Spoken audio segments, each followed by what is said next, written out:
بزرگوں اور دوستوں، پردہ نشین اسلامی ماؤں اور بہنوں اور عزیز بچوں، اللہ رب العالمین نے ہمیں اس کائنات کے اندر پیدا فرمایا اور بے شمار نعمتوں سے ہمیں نوازا ہے۔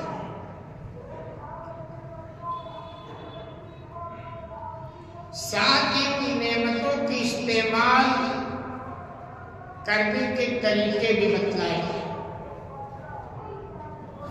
کہ بھئی یہ نعمت ہے اور اس کا استعمال ایسے ہونا چاہیے۔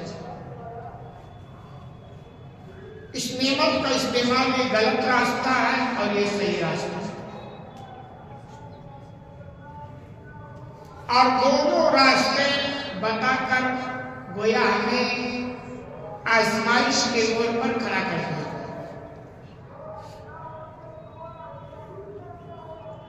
ساتھ ہی اس نعمت کے جو صحیح راستے ہیں اس صحیح راستے پر استعمال کرنے پر ابھارا بھی، غلط راستے پر استعمال کرنے سے منع کیا ہے، نتائج کو بھی بیان کیا ہے۔ ساتھ یہ بھی کہا ہے کہ جو نعمت ہم دے انہیں استعمال کرو،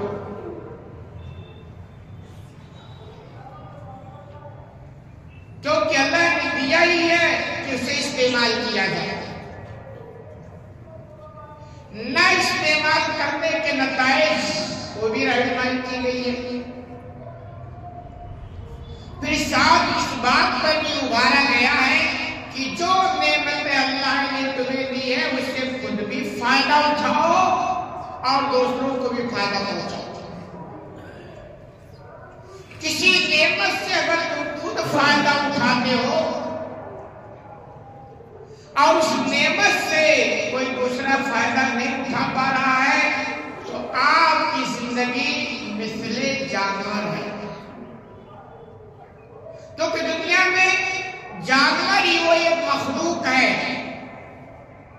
جو صرف اپنا دیکھتی، اپنا نفس، اپنا خیال، حالانکہ اس میں بھی کچھ ایسے ملیں گے جو اپنے کے ساتھ ساتھ دوسروں کا بھی خیال کرتے ہیں۔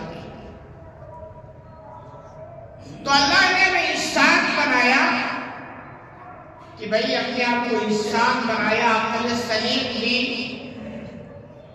سوچنے سمجھنے کی صلاحیت عطا فرمائی،